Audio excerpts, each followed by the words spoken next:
Good morning, everybody, and welcome today. Thank you for joining us. My name is Efosa Ajogo. Welcome to another Lagos Business School webinar on remodeling route to market. With an already turbulent environment compounded by the COVID-19 disruptions right now, many organizations are facing very stressful times.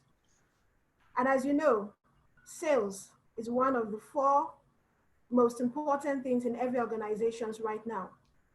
And it's a demanding time for business owners in terms of customer behavior. A lot of capacity is under pressure. And this webinar today is focused on helping to understand how do you remodel your route to market. Today's program is a prequel of a training program on remodeling sales organizations to enhance productivity, which is coming up later on this month, which is actually going to be useful for a lot of organizations. Now, today with me, I have two faculty members from Lagos Business School. I have Chidi Okoro and I have Vanessa Burgal with me.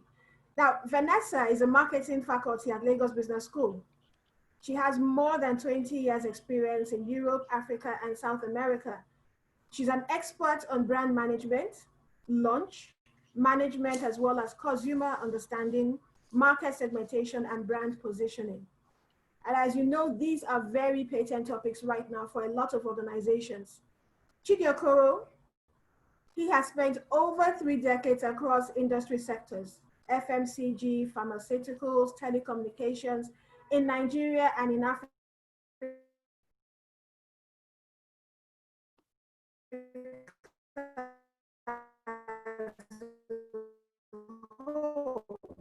And currently,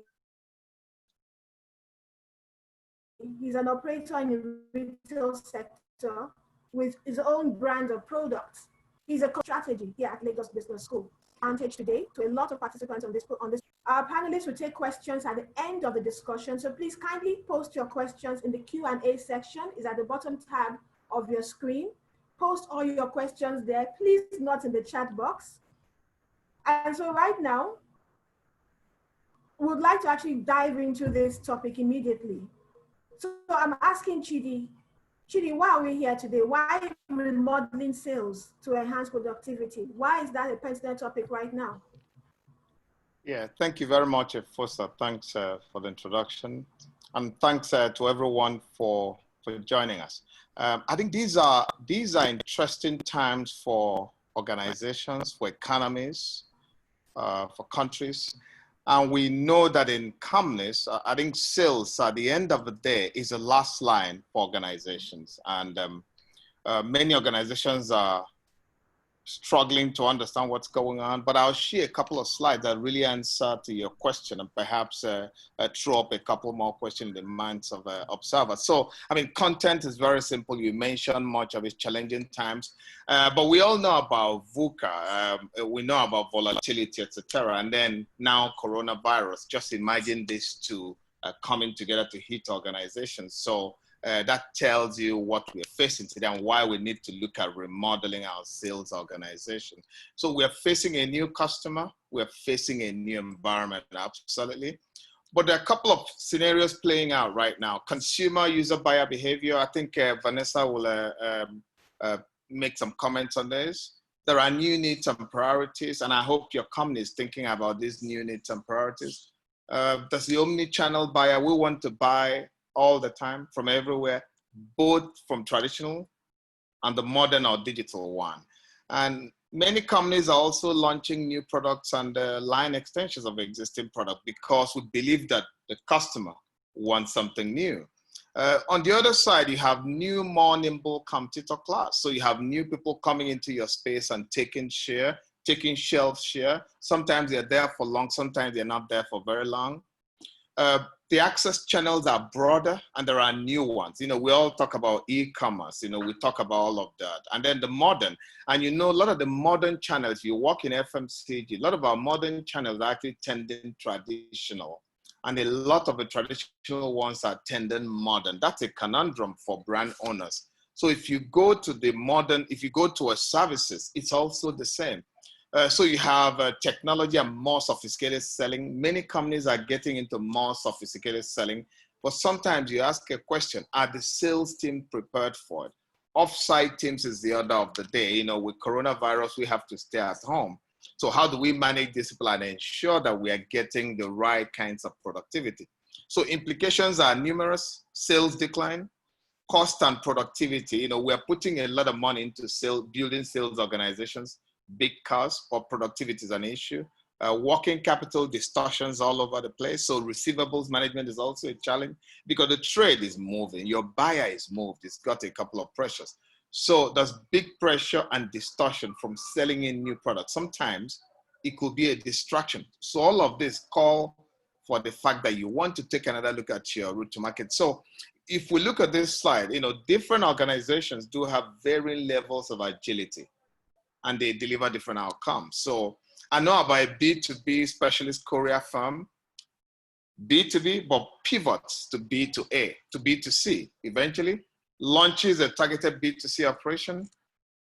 The only reason he could be successful was that his scenario planning was apt, his selling system was agile, so he was able to transmit to become a B2C organization pretty quickly.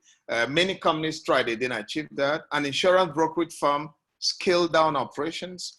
Just imagine that in the midst of coronavirus and all the issues, I think risks go up. That's when insurance should be active, but customer needs may have escalated. So this insurance firm lost customers. It was not agile. It didn't have an agile route to market or a system to manage customer.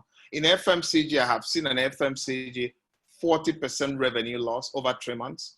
The wholesalers were shut, but the retailers were open and consumers were still buying. Shoppers were going to the store. Retailers were open, sales staff could not get around, but they lost sales. So a telecom company was very agile. They are growing their sales by 20%, and they even did increase price. So you can see various levels of agility and different outcomes coming through. So for many of us, the question is, when will our sales chart turn positive? So remodeling sales, I think the question is answered. Do we have to remodel our selling strategy? No matter the industry you play, you have this chart going down. When would it come back on the green side again? So I think that's important too. So the big issues are consumer behavioral patterns, emerging consumer behavior. I think Vanessa will make comments on this. So the post-COVID buyer may be a realistic, logical buyer. Absolutely. The look and feel of channels and importance may have morphed. It may be changing. And I think that lends some credence to why we have to remodel our route to market. So at this point, I will have Vanessa dive in and make some other presentation about consumer behavior. Thank you. Thank you, TD. Let me share the slides also. So yes, let me see. Okay, fantastic. So thank you for this opportunity to talk about the consumer. You know, it's really the topic I enjoy the most. So why the consumer always is everywhere, even when we talk about finance, sales, so we're always talking about the consumer. And I would say this is our starting point in any strategy. And so some weeks ago, we had a panel on how to engage the customer, how to engage the consumer. And we were already discussing about this topic. So the first point is really take into consideration the fact that we are confronting the COVID-19, and we need to understand, or we need to predict, how is the consumer reacting at the moment, but also what is gonna be his reaction and his behavior after COVID-19. So most of us consultants and companies, we are trying already to predict how long is this gonna last, because we are now already observing consumer behavior changes, but we don't know if these problems we are facing with COVID is gonna last maybe till September, or is it gonna be till next year spring, and we really have to face this situation for one full year. So this is something we really need to, as companies, think from a scenario perspective. So we really need to create scenarios like short-term and long-term scenarios, and try to predict this consumer behavior depending, of course, on these scenarios. So the first element to take into consideration is that, yes, there are many studies going around, companies doing research and interviewing already populations to find out what is happening. And I had the chance to go through an interesting study from McKinsey, saying that Nigerians are more optimistic than in other countries, which is very positive. Again, I'm an expert on market research, and I have to say that any market research study, you always have to pay attention how the question was asked, at what moment, to who. And again, we are talking about 200 million people. Are we really representative? But anyway, so Nigerians are more optimistic than South Africans, more optimistic than Americans. And we know we're gonna face a recession. This is gonna happen everywhere, so a tough recession. Nigerians are gonna face a tough recession, and this is gonna have a tremendous impact on consumer behavior. But we also probably will face, we think we're gonna face also probably a devaluation. So despite all these, Nigerians are more optimistic. And let me show you the slide from McKinsey. So they are more optimistic than other countries, which is very positive for us, because that means that maybe even despite we expect many changes, we can think, okay, maybe compared to other countries like European regions or Americans, we expect them to be maybe change less than in other regions. So going back to what I was just mentioning before, so today we are facing the lockdown. We are improving. We are going from one phase to the other, but we're still facing the lockdown. And companies, we are recommending companies to be as innovative as possible, to be as creative as possible, to be flexible. And this is especially true for the sales teams. They have to, as Chidi was saying, some of them, they have to go to the market. There's FMCG companies that are losing money. How are they, dealing with the situation? Are they managing to send their people to the outlets? They have to be flexible, but be flexible also on the way of payment. Be flexible. It's a new normal, as they call it now. It's a new normal, okay? But we really have to help the consumer. We have to listen to the client. And the consumers, our clients, they are asking us to be flexible because we are facing a new situation. Everybody is new into this. There is nobody who knows how is this gonna evolve. So the more flexible we are and the more innovative we are in all types of departments, this will help us a lot. And these are strategies today, and these recommendations we are giving for today are definitely gonna be good recommendations for the future also. I'm not giving you the strategies for the future. This is coming in our classes. This is the recommendations for now. But what I want to focus in now in the next slides is about the recommendation about listen to the consumer, listen to the client. It's a key element to be able to answer his needs. So what's next? What is coming after all this lockdown, all this pandemia that is going around? And I want to show you, as a marketeer, I'm again focused a lot on psychographics, a lot about the consumer behavior, but also a lot about the consumer needs. So I like to use this pyramid of needs from Maslow. I learned from it more than 20 years ago, and it's really useful for to really understand our needs, our consumer needs, our client needs. And today we are facing, a very insecure situation and a very unstable situation. And many of our clients are going back to their basics. So if you see the Maslow pyramid, we are moving from this image and esteem situation where I'm buying this brand or this product to show my image, to get more prestige, to feel more accomplished. I'm moving back to the basics, to the basic needs. So this is true for every type of segment, for every type of category. So B2B companies, B2C companies, they are facing this situation and they have to go back to the basics. So just a very important reality about the Nigerian market. So it's about segmentation. So we have to segment our consumers. It's very important that independently, again, on the type of industry you are in, we are talking about, different segments. You know the demographic segmentation. As a sales expert, I'm sure you have gone through the low income, medium income. So we know that we have a bottom of the pyramid reality in Nigeria, and that bottom of the pyramid, they still, need to survive. So they're not going to be, looking at to the self-esteem need states. They are surviving. So the day-to-day is based on less than $2 per day. They are surviving. So those companies that are focusing on these segments, they are experts already, because they have been already in these segmentations. They have been already developing products, like they are for, one short consumption moment, like the sachets, for the packaging, or spirits or water or milk, the small little packagings of milk.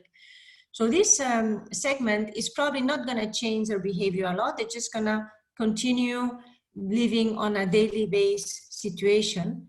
But what about the rest of the pyramid? And those consumers that are more in the middle classes and even upper classes, we know they're going to change a lot. So this is already obvious during the lockdown.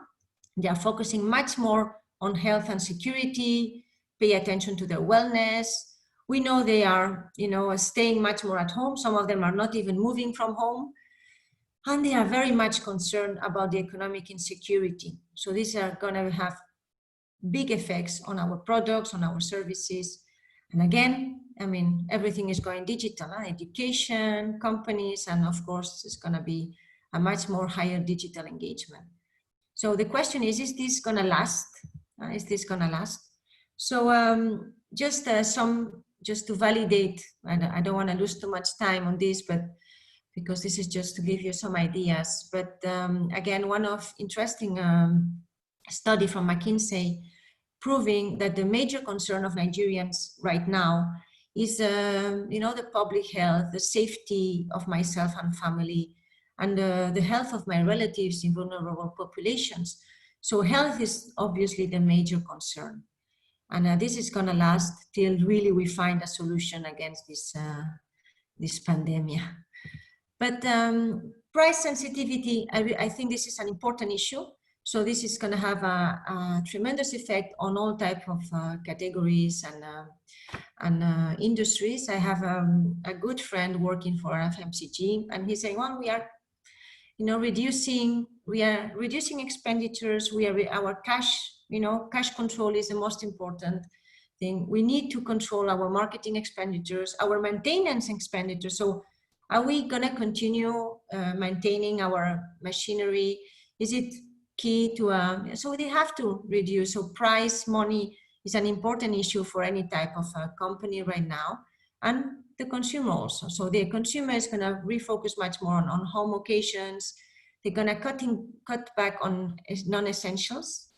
So less, let's say, fashion, which is not ideal for the companies that are into the textile, for instance. So they have to go into developing products into that, making sure that we are covering those essentials needs. So let's try to, as Chidi was saying, relook at our portfolio, rationalize, think about our portfolio at the moment. Consumers are looking at deals, looking for promotions. We know from a previous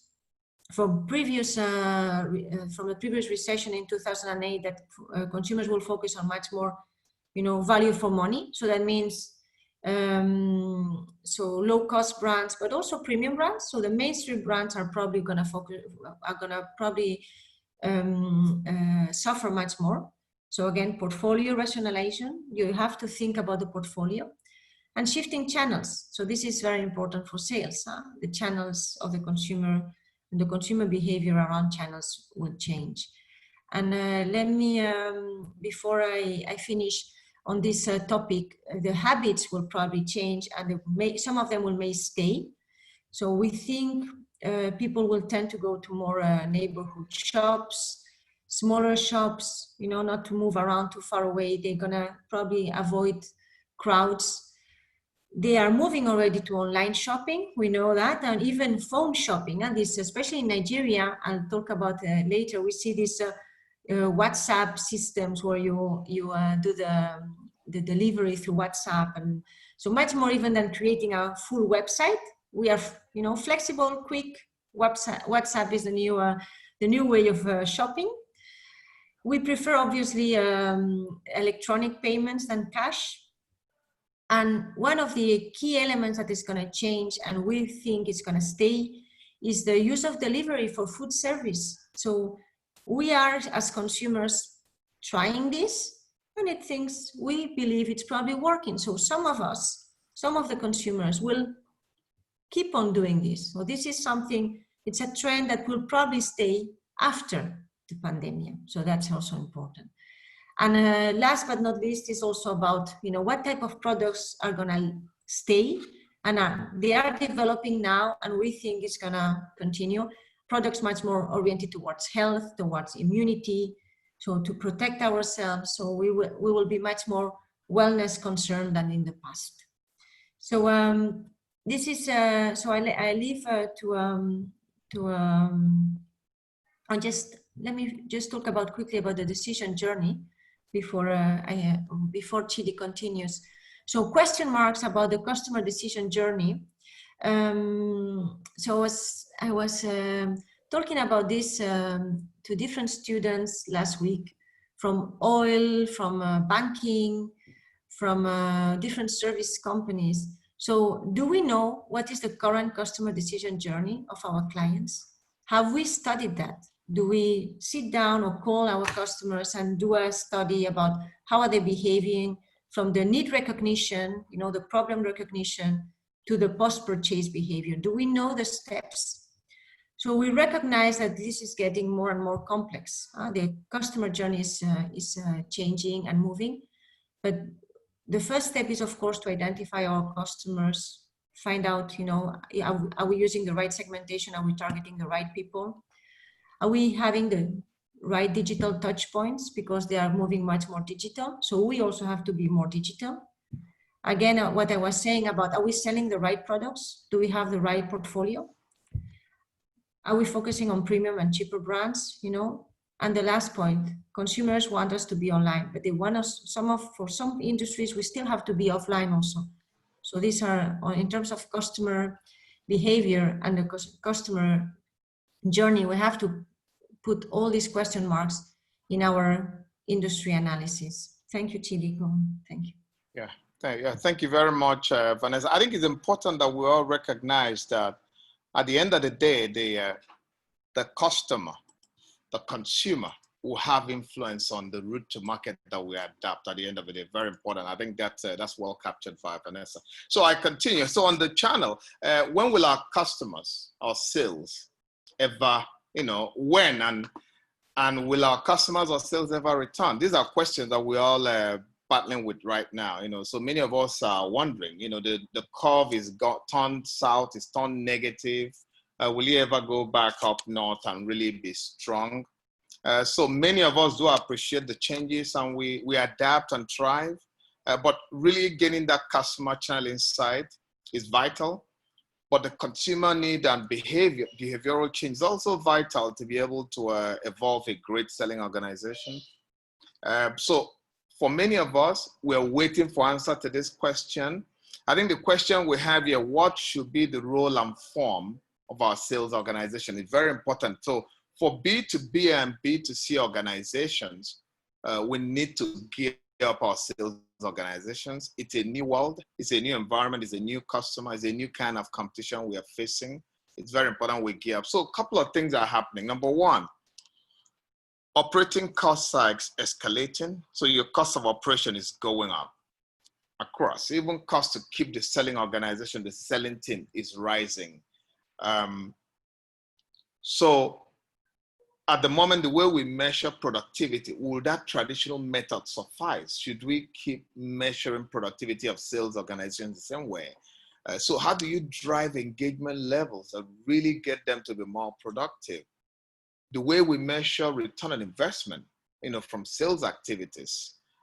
What reward structure will motivate our team to higher productivity? These are questions that need answers. What is the place of technology to drive productivity? During the lockdown, some companies were active, insurance companies, telecom, selling, food companies. Some companies were struggling to get around. For some reason, they were not really agile. So do we appreciate the productivity potential and distraction metrics? We're throwing in a lot of new products. People are demotivated with life. People are afraid. That's a big distraction, and that has implication to productivity. Do we appreciate that? So we do need new systems to instigate and measure productivity of our sales organization. The other thing is customers and expectations are evolving. So what profile of sales team do we need? So what structure should be there? Very important. What tools of trade? Should we continue with the same tools of trade we have now? How do we train the salespeople that we have? Should we still do it the same way? So do we have the capability to carry new products and service? There are models to check all that. There are frameworks to check. Do my sales team have enough capacity to carry more? There are models to check that. So we are turning in new products we spoke about. It can be distracting and it can drain productivity. Most of the times we're accessing the new customer in the same old ways. I think Vanessa explained even the consumer has moved, the shopper, the user has moved. So thinking through the planning and execution is one way to guarantee success. So we need to be mindful of this. I think that's some of the conversation we need to be having. So our sales organization have a big role to play to improve our productivity and profitability and working capital situation. Many companies are struggling with working capital right now. And there are issues with receivables at the same time because we have to pay suppliers a bit quicker because suppliers are not turning in as quick.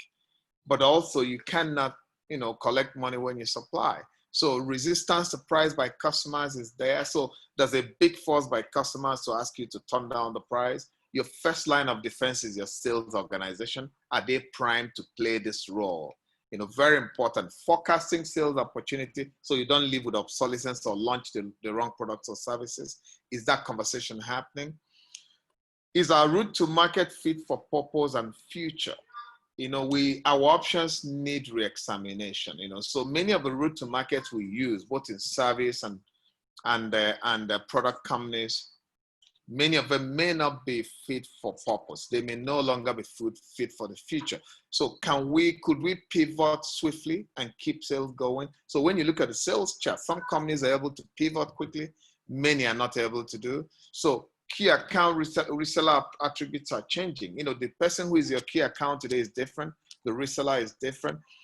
So it's a totally different environment we're facing. And unless we are gearing up our route to market and sales organization, we may be missing the point. So I think at this point, e-commerce is a cry of everybody. We all jumped in. I think Vanessa will make some comments again about e-commerce and some of the questions that we should be asking as we review our sales organization. Yeah, Vanessa.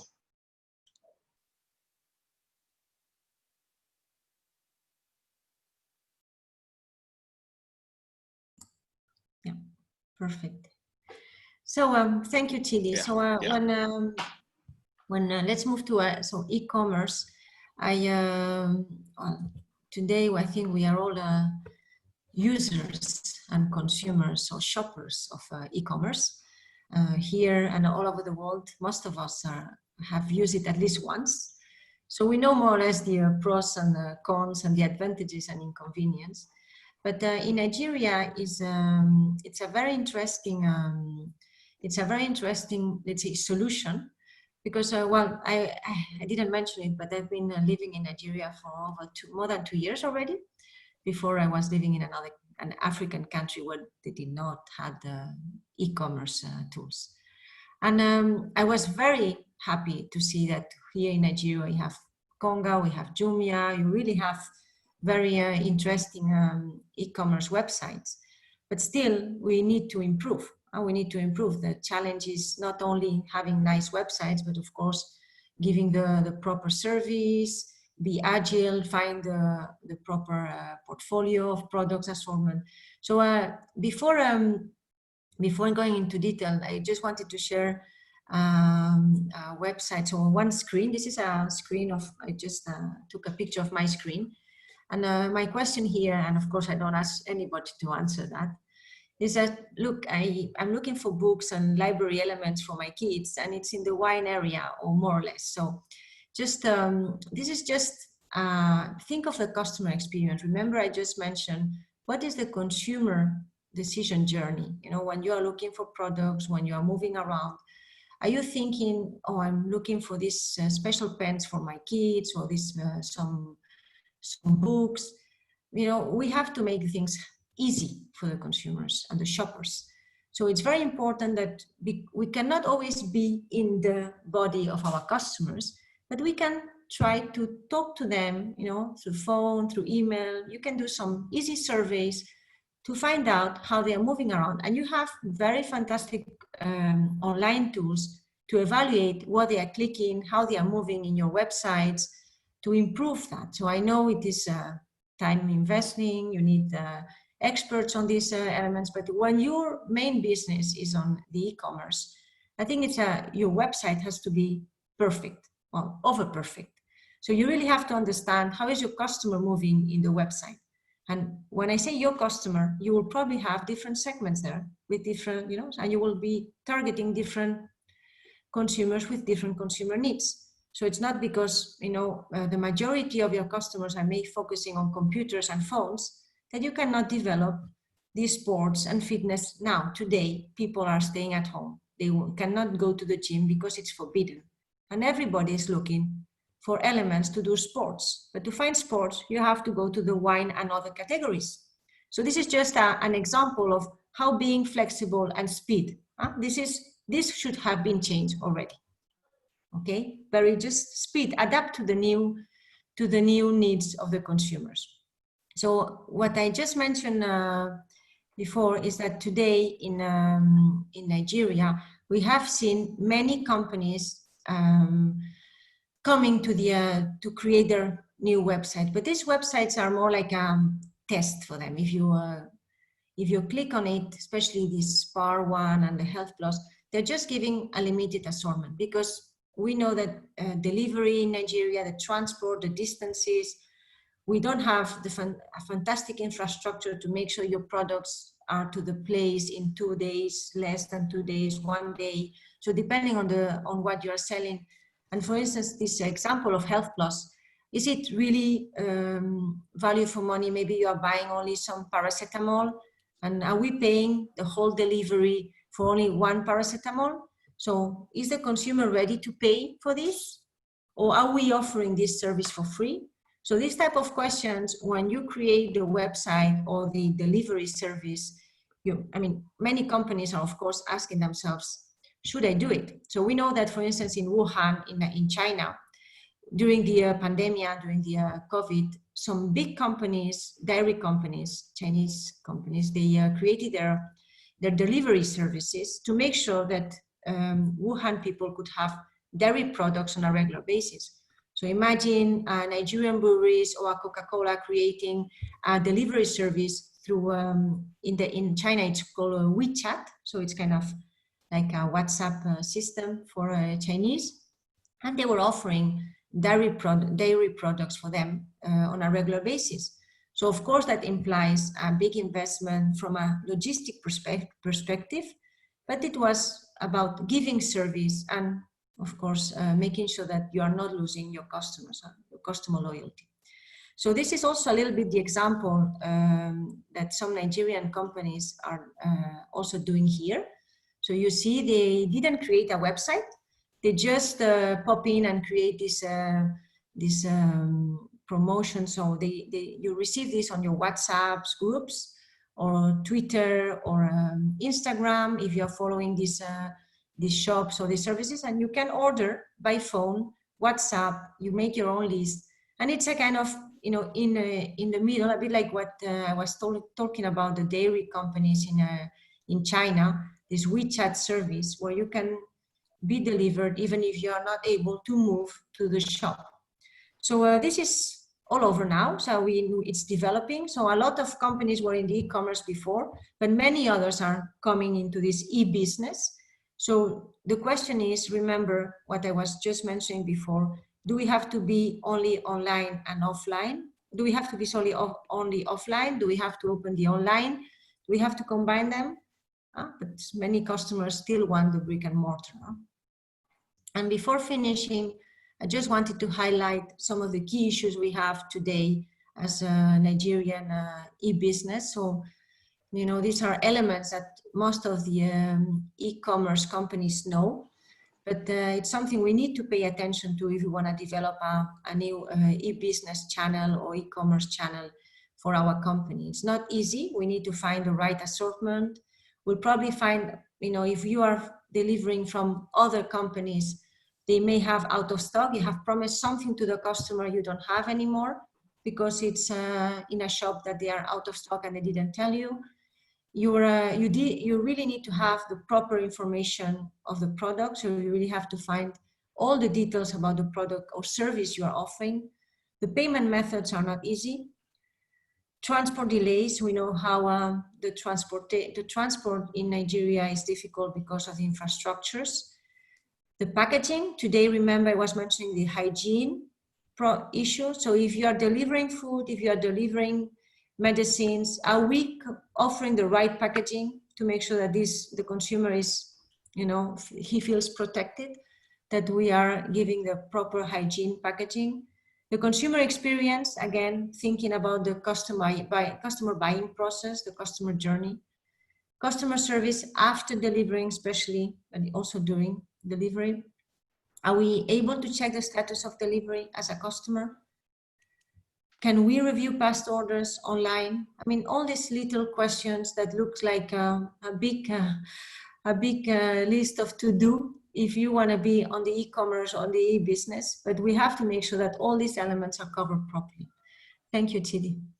Yeah, thank you very much, Vanessa. I think like I had mentioned, a lot of people are jumping into e-commerce because there's need for it now, but there are a couple of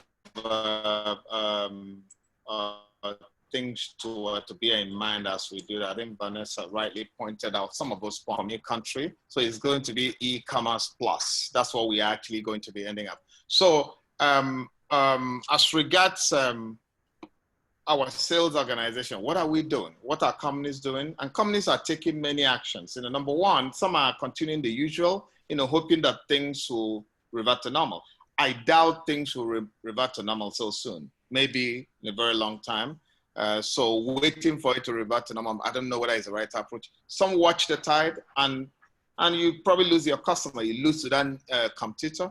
Some are promoting their way through it. It's expensive, it's short-term thinking. New products to expand revenue opportunity, great idea, but are you sure you have done the real market study, real insight to be sure that's what customers desire, and then that your sales organization can commercialize a new product or service?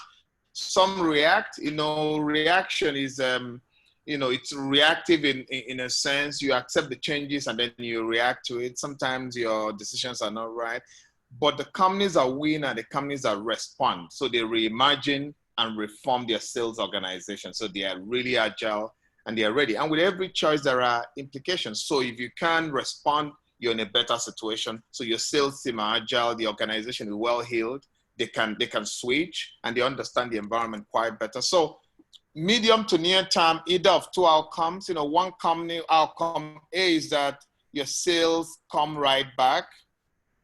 That's the first outcome. Everybody slept, and then your sales go right back up. That's one outcome. I think that's the outcome we all wish for a company.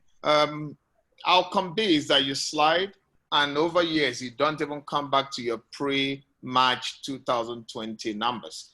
That would happen. I have a lot of experience in markets to tell. That will happen to a lot of companies. It's about how you respond to these changes. So I think our actions will determine which would come true. So rounding up, you know, we need to remodel our organization. I think there are, first of all, there are frameworks and there are tools to do this to success. The first one, you need to reflect on disruption, you know, the disruptions. Some are temporary, some are permanent. There are some behaviors your buyer, your user, your consumer, your shopper has picked up now that will be with him or her or the organization, as the case may be, forever. There are some behaviors that we have picked up. Let's reflect on these disruptions. The second one, we need to refocus the sales organization. We've been distracted. They have been distracted. There were so many things happening. The customer has moved a bit, but the customer is still there. And there are new customers coming. There are people needing your product suddenly. We need to channel our partners. We need to retool a new route to market model. You have to gain the right capabilities to face the new normal, as they say. There's a new organization coming up, so you need to strengthen new channels. Your forecasting has to be better, so your working capital consideration needs to be better. So the sales organization has a bigger role, than traditional just sell and collect money. The other thing we need to do, we need to assess fitness for purpose and future of the sales organization we have now. The way we're structured, the way they're built, the kind of people we have in the capability, the way we go to market, whether we're B2B or B2C, whether you sell service or tangible product, even service is tangible product to the person who is using it. So you need to assess. So 4 things you do in the remodeling: reflect, refocus, retool, and assess fitness for purpose and future. And finally, there are frameworks and tools to do this to success. I think I hand over to Ifosa at this point. Thank you very much. Okay, thank you so much, Chidi. Yeah. We've heard so much. We've heard about market segmentation. We're talking about the buying patterns of customers. It's changing, and businesses have to be on their feet to ensure that they take these cues that are being detecting structure. That's another topic that Chidi has discussed today. And of course, your planning, execution, forecasting is very important. You need to be able to look at that to ensure that your business remains agile in this time. This is actually the question. Is your sales organization agile? Now, thank you so much, Chidi and Vanessa. I'd like to just go through these questions. The frontline e-commerce presence. How is a national beverage product company supposed to manage distribution of its products during COVID-19 lockdown and interstate restrictions? Okay. Can you hear me, Vanessa? Yes, I'm here. Do you hear me? Yes. Huh? So it's a very difficult question because, in fact, the companies don't have let's say the freedom to go against the laws. Huh? So if the states have decided to close down, you have your industry in one area, you're producing in one state, and you want to sell in all the other states. The transportation is forbidden. So here you have, of course, different situations, and it also depends on the type of beverage you are selling. I know that, I would say I know the manufacturers, they talk to each other, especially, so they have these association meetings to try to talk to governors to make sure that the essential products are transported from one state to the others. So I don't know exactly what beverage the person was talking about, but when we are talking about essential products, we should be able to transport from one place to the other, just because consumers and people, they need to still drink water, milk, etc. The thing is, of course, if you are talking about beverages that are maybe not as essential, it's going to be more difficult to convince states or governors to allow you to pass. And I know policemen are very strict on that, and we know how the transport is also, it's not easy. So I would not say it's easy. It's not an easy question because I cannot let's say solve the situation right now. I think the best and the most important is really to negotiate with governors, because it's a public decision. It's not a private decision. It's not a company that decides to close down. So you have to negotiate with them to make sure that you manage, because you are selling essential products, to transport from one state to the other. I think, Okay. I don't know if you, Chidi, wants to add anything on this. Yes. Yeah, I think already as a beverage company, if you're pan-Nigeria, you sell in a geography, you already have a network. You know, we speak about agility of the selling organization. Already you got a network, and you should be able to kick up your network pretty quickly as things change. And, you know, people need your product. So for a beverage company, during lockdown, beverage is still desired by children, by families. I think the key thing is, are you agile enough to be able to launch? You know, e-commerce doesn't have to be as elaborate. I think Vanessa explained that. We are going to have quasi e-commerce. E-commerce is happening in the markets here. If I'm in retail, you know, we buy things by sending the order through WhatsApp, and they find a delivery van to get it to us. That happens through to retail. You know, for the consumers, we also have our e-commerce platform where it's just WhatsApp based, but you have to have the partnership. One thing we advise is you have to build partnerships with companies that can help you, maybe a logistics company that could help. Make sure that those things are delivered at the right time. Your assortment has to be right, because you need to know what people need so you don't overstock that particular location. So I think there are frameworks and tools that you can use to build and set this up and determine what needs to be done and what shouldn't be done at that time. Okay, thank you so much, Chidi. Now, this next question is actually for you. Now, logistics in terms of delivery service seems to be a persistent challenge in Nigeria, especially as regards getting your physical products both as B2B and B2C. Do you have any suggestions that may improve this challenge? Yeah, it's a challenge that will continue to be here. You can actually build that as a competitive advantage depending on the industry you play. I spoke about collaboration, partnership. One of the things that we advise companies to do is focus on your core. You know, your core is to make great products and get it to the shopper buyer. You know, so that's your core. Focus on that. In between, there are companies that are best geared to do that. But agility means that before you have a disruption, you already have a great partnership that makes sure that things can move at the right time. You must relook the partner. Remember we said you got to relook the partnership you have, relook the collaborations you have, and be sure that you build a partnership with companies that can deliver on need. You know, if not, you're going to lose, and you can lose a very high amount of sales to logistics in Nigeria. Yeah, you're right. That's a big issue for partnerships, collaboration, but make sure you're ready before it becomes a major disruptive factor, so you can handle it. Thank you. Okay, thank you so much. Vanessa, we have a question on consumer behavior. It said consumer behavior is unpredictable. So how do organizations handle and manage uncertainty? Okay, so yes, a consumer is always unpredictable, but we have some trends we have already mentioned. Obviously, we have to keep on following the trends if there is any new trend. So this should help you, of course, be ready. That is important.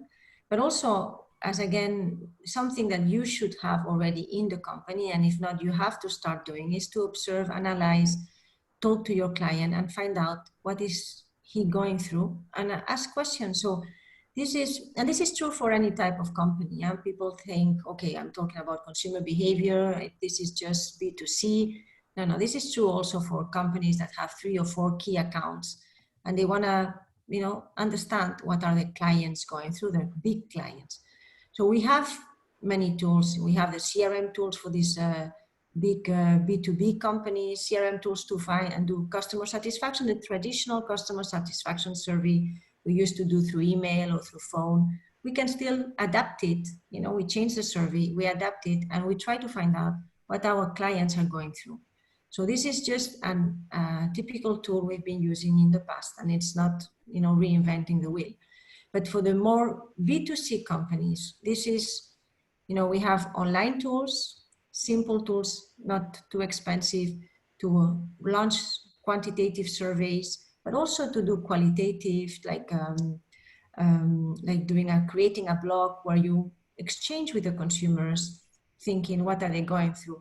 So there are different tools depending, of course, on the industry, but the important element is that you connect with the client, you connect with the consumer, that you ask him questions, directly or indirectly, that you analyze the situation and you will try, obviously you need to analyze that data. It's about data analytics and predict, and be ready. Okay, thank you so much, Vanessa. And just like Vanessa said, the right questions are needed. You need to ask the right questions to get the right answers from your consumers. The next question goes to Chidi. It says, impacts on SOP for many organizations cannot be overemphasized.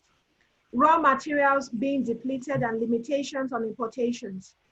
Do you think companies who adopt these agile methods can still meet up their business objectives for this financial year, especially for a manufacturing company? Yeah, absolutely. The companies that actually meet their objective for this financial year are the ones that are quite agile. First and foremost, agility means that you're actually prepared, you're more nimble, you can shift very easily. Your scenario planning is better, is smarter. With good demand planning, you have a greater SNOP. So you have your inventory norms are great. Your receivables are great. So all your indices add up when you have the right scenario planning, good demand planning, and all part of the agility that we speak about. In fact, companies that think they can fight the crisis through are the ones that lose at the end of the day. But you're going to provide stock at a very high cost that you lose money. Don't forget, you're running a business. You can say sometimes you defend market share. That's well and good. But if you're not planning, or if your demand planning, your scenario planning is not right, you're going to jump in and live with the crisis. One thing you need to do is, create an oasis of sanity around you and really have great demand planning, good scenario planning, make your choice, and then do your inventory norms, and you can get by. There could be weeks that you struggle, but fighting it through the crisis method, like many organizations do, is certainly one of the reasons we're going to have this. We think that you have to apply the frameworks and the tools to make the right choice. Managing crisis is great, it's fantastic, but I think really having a demand-led organization, enables you plan better. You can actually forecast what will happen when a crisis happens, and you could be right to a great extent. Yeah, absolutely. The companies that actually are more agile will deliver their financial numbers, have a higher chance of delivering financial numbers. Well, thank you so much, Chidi. Yeah. We have so many questions. Our time is limited. But like we said at the beginning of this program, this is a prequel to a program we already have online for sales people, and that is remodeling your sales organization to enhance productivity. I'll just take a few minutes to explain what that program entails, and to enable us to also have answers to the questions that we are asking, because we have so many questions. And this particular program will actually help us in terms of answering those questions. Now, this program is called Remodeling Sales Organization for Enhanced Productivity. It will commence June 26th to July 17th. It's for 3 weeks. It's fully online. We're looking at the fact that this period, a lot of people would not like to move around. And so it's fully online for you, for your convenience. There are 7 modules, and it covers every topic that we have discussed today, as well as so many different questions that are still coming in. The first module is our sales strategy agile. This will introduce you to the tools and frameworks to even determine how agile your sales strategy is. Because a lot of people have sales plans, but they really don't know how agile it is. How adaptive can those sales plans be? We're talking here about your scenario planning and all it takes to ensure that your sales strategy meets what exactly is the reality right now. And of course, the module 2 is framework for remodeling our routes to market. So we've discussed your sales agility. Now let's remodel it. Is it really suited for the market as it is right now? The module 3 talks about enhancing sales organization productivity.